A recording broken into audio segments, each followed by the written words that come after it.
guys, welcome back to Medical Coding with Blue.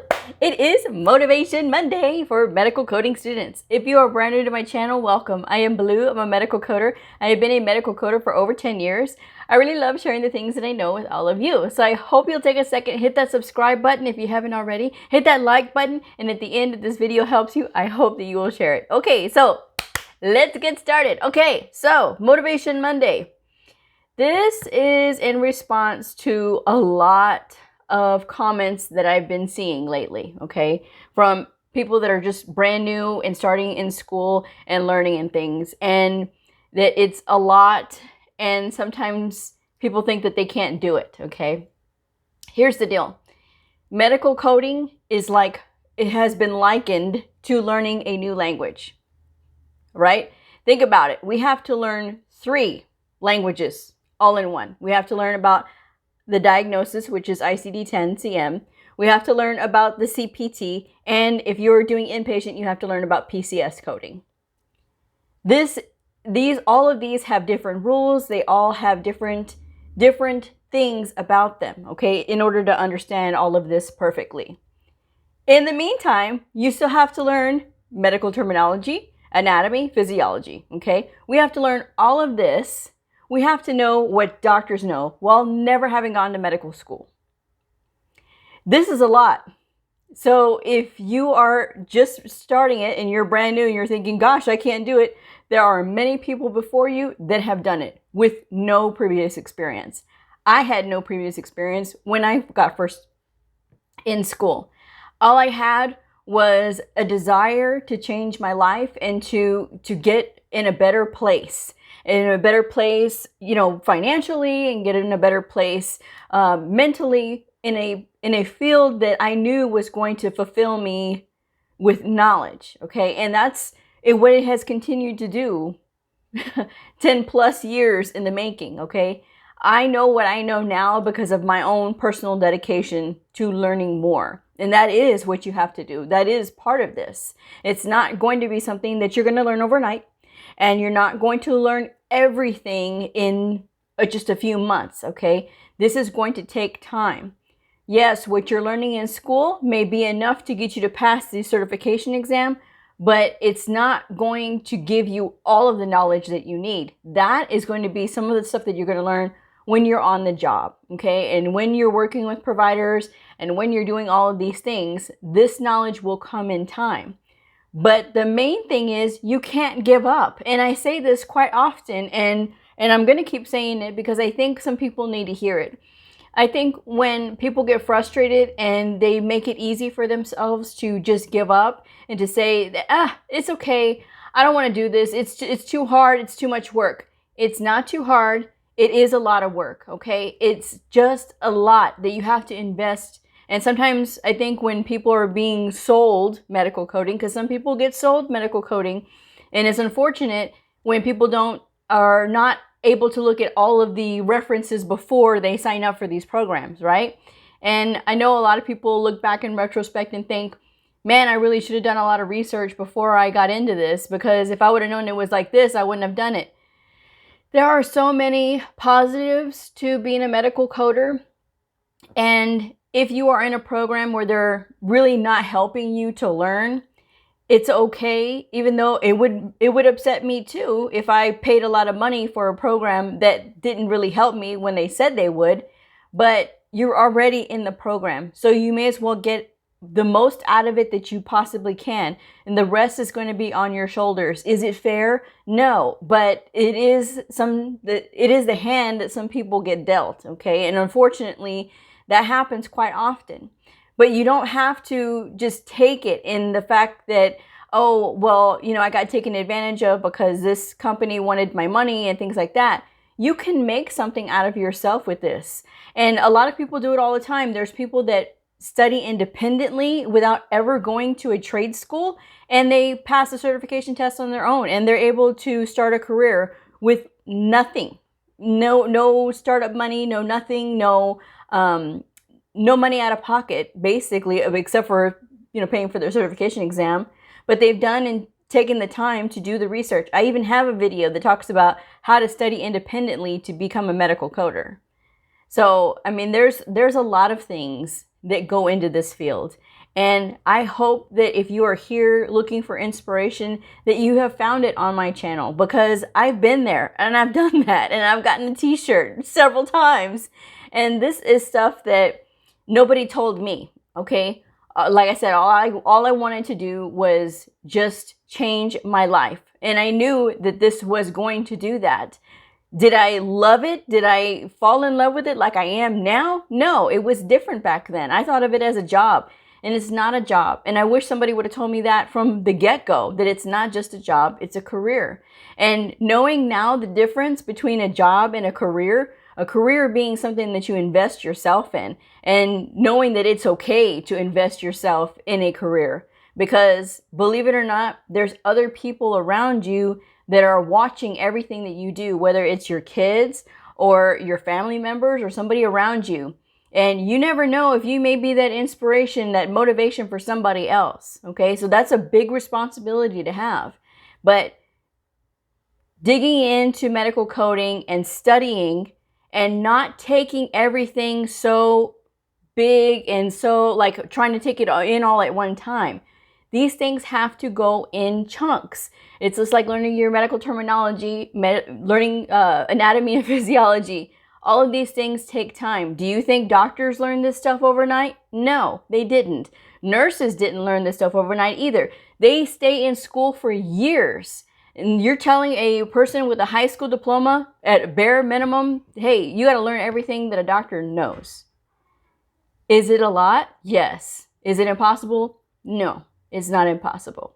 If you get stuck, there's not just only my channel. There's other channels out there as well. I don't look at other people's content, so please don't ask me who else to look at, because you can do the research as far as looking for other people. And if you're taking the time and you're studying, you're going to know who is, who is right on and who is just maybe trying to sell something. Okay, so there is a difference out there. But my point of views come from a real life medical coder. I am real life medical coder. This is what I do. And I like to share all of the things that I've gone through, because hopefully maybe that will shed some light on some of this stuff. Okay, but if you are getting overwhelmed with your studies, take one step at a time. Do not try to cram a bunch of things, okay? Go one step at a time. If you're going through a program, get through that medical terminology, get through your anatomy, get through your physiology, and then move on. Because at the end, when you're learning how to do coding, the coding is going to be a lot easier when you understand the words. You have to understand the words first, and you got to understand the body and how it works and how it functions. You got to be able to learn all that before you get into the coding part, okay?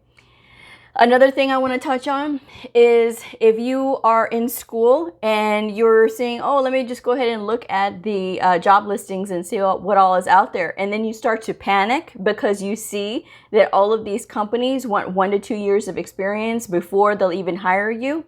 We all go through this as medical coders in the beginning. 98% of us. And the only 2% that I can think of off the top of my head are people who actually go to a trade school and the trade school actually helps them find a job. There are some out there like that.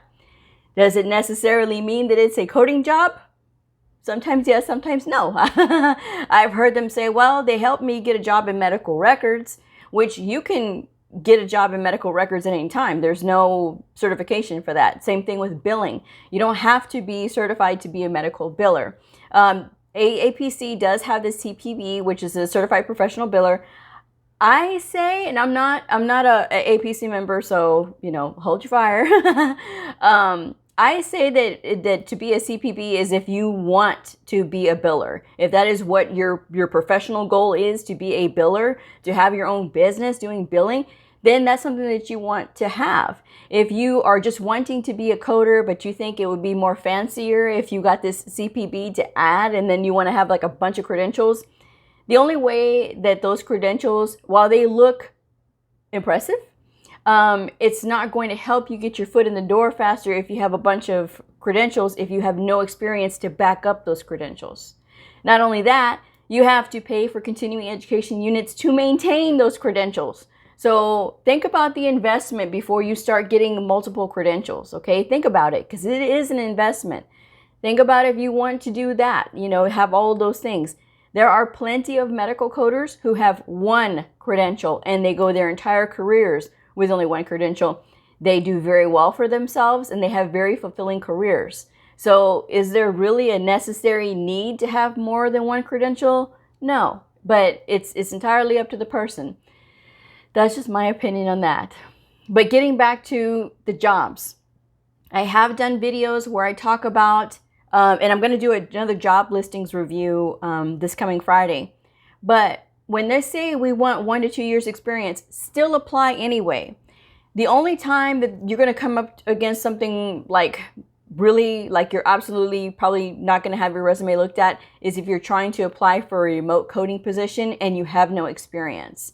If you have to go to a place and you're still brand new with no experience, there is a more likely chance that they will hire somebody if you have to physically go there versus a remote coding position. Remote coding positions for brand new coders does not happen.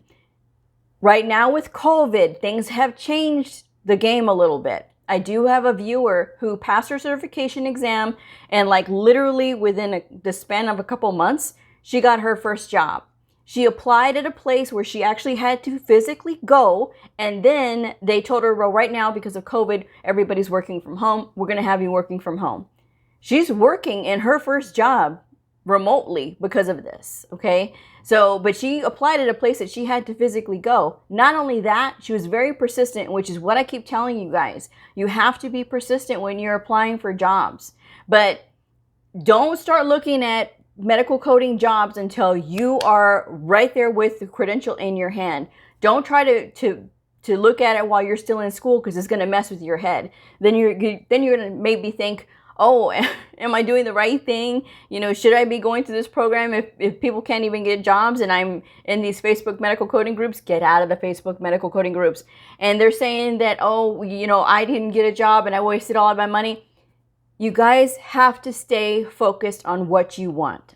If you want to be a medical coder, you need to turn off all that other noise. Well, Blue, I'm just going there because I want to get some support or whatever. If you want support, then you need to look for resources that are reputable. You need to look for resources that are positive. When I look in these, on these ads for these medical coding schools, venom. Venom is all I see from a lot of these people. And yes, some of these people got taken advantage of, but the other ones, it's just like, it's just pure venom. And you don't know why somebody is not able to get hired.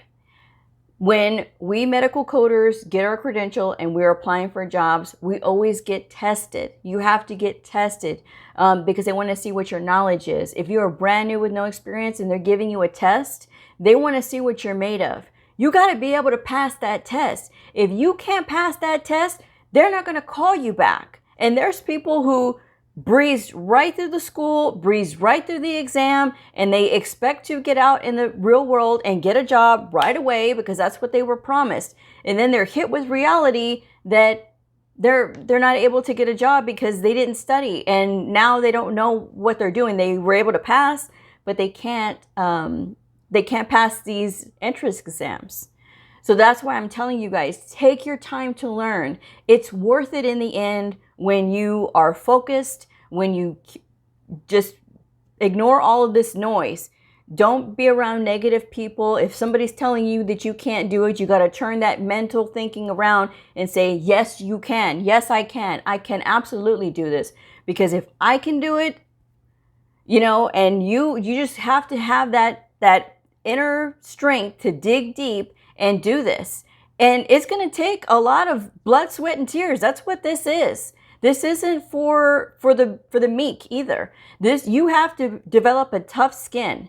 And for what I'm saying to you guys, it's not just to discourage you or anything. It's to encourage you, because I want you guys to be successful, but you have to put in the work. You have to be willing to spend the time and take the time to do studying. Well, Blue, I have my kids and I just don't have time. Well, you looked into medical coding because you wanted to do something with yourself, okay? And if you're a mom and you say, well, I don't have time, Your kids are going to be watching every single thing that you do. And while they may not understand it right now, someday they will look back and say, you know what? My parent was doing studying and I didn't get it, but wow, you know, they were able to do this on their own, and they were able to take care of me and go through school and, you know, get their certification, and then they're out in this really successful job that they love. People are paying attention, and your little ones are looking to you for inspiration, and you got to be that inspiration, because being in school is just temporary. Okay, this whole learning part is, while it's a little uncomfortable, you have to get comfortable with the uncomfortable. And that's the thing that a lot of people will run from. The second stuff starts getting uncomfortable, oh no, this is too hard, I'm gonna quit, this is just too much. No, absolutely not. At that time, that's when you need to dig your heels in more and say, you know what? I can do this. The more I study, the more it's gonna make sense. I can do this. Because the only one that's going to stop you from doing anything in your life is not other people. It's you. You're the only one that's going to be able to say, yes, I can do this. You can't rely on anybody else, and don't rely on anybody else to do that for you. Okay. And when it comes to looking for those jobs afterward, you have that task at that time, but don't try to look ahead while you're still in school. All right. If you want to apply for jobs, that's totally fine. But don't get your heart set on trying to get a job in coding before you finish your schooling, okay? Finish your schooling first. Focus on that one thing at a time. Because if you start to get distracted and you start looking ahead and, oh, I can't get a job. Well, think about this. I had to go through a temporary agency that specialized in medical fields. So they hired like temporary doctors and nurses and medical coders. And that's how I was able to get in. And a lot of people go through that same thing.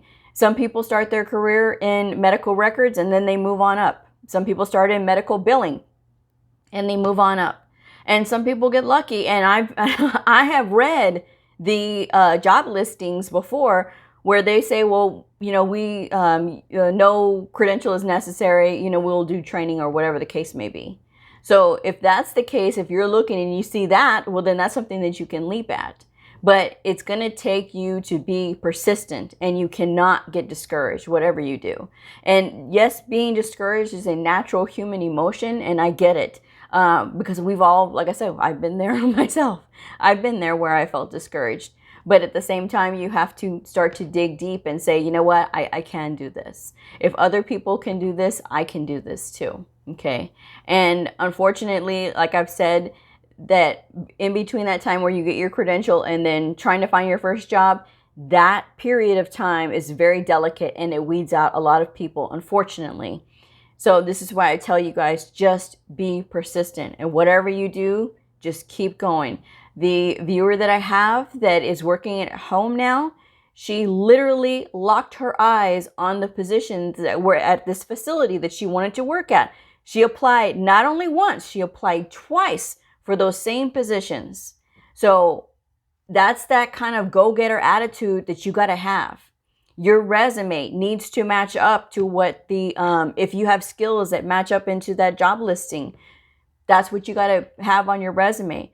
So all of these things, there's a solution to all of these things, but concentrate on one thing at a time. If you are in school, concentrate on learning what you need to learn. Okay. Then when you get your certification, you're studying for your certification, same thing. Don't burn yourself out, because all you're going to do is freak yourself out, and rather than just walk in with the confidence, knowing that you've put in the time and you put in the work in order to learn this stuff, because you can do it.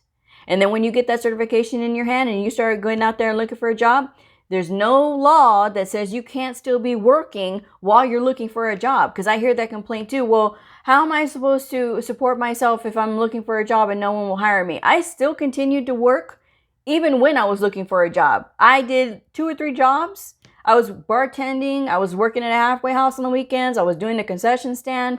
So I was constantly working 7 days a week while I was still looking for a job. So that's just something that's going to be that uncomfortable time. You've got to get comfortable with that. And that uncomfortableness, trust me, is a motivator in order to get you your first job. Because trust me, when I was working in those minimum wage jobs and working at the concession stand and being on my feet for 12 hours a day and working at a halfway house, and that was hard. It was physically hard. And I was so tired of working physically hard jobs. I was sick of it. And the more I worked there, the more I wanted to get a job, the harder I persisted. You have to be persistent, guys. And like I said, just keep your eye on one thing at a time, and don't try to run ahead and try to look at all these things, because that's what's going to overwhelm you more and make you want to quit. But don't quit, especially if you've already signed on that dotted line and you've already spent all this money. You may as well learn everything that you can, and don't get discouraged. Go through my videos. Look at a day in the life of a medical coder. I have a bunch of those. And I have other motivational videos. But I just wanted to come on and share these things that, I'm thinking about, because, it's really hard to see when you know that there's people out there that will do really good, but they just get discouraged because they don't know that this is what happens. This is just a natural process. And I think if people know that this is natural in the beginning, that this uncomfortableness is going to happen in the beginning, I think that they would be more willing to go through it rather than encounter it and then be like, oh no, okay, I can give it up now. Because if you make it that easy for yourself to give up, then you'll always make it easy for yourself to give up. And then what will you do?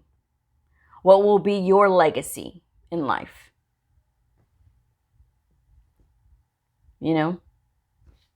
I'm just saying, guys. So anyway, I'm going to wrap this one up because it's getting a little long already. But I hope that this helps, and I hope that you guys take the time to do your research too.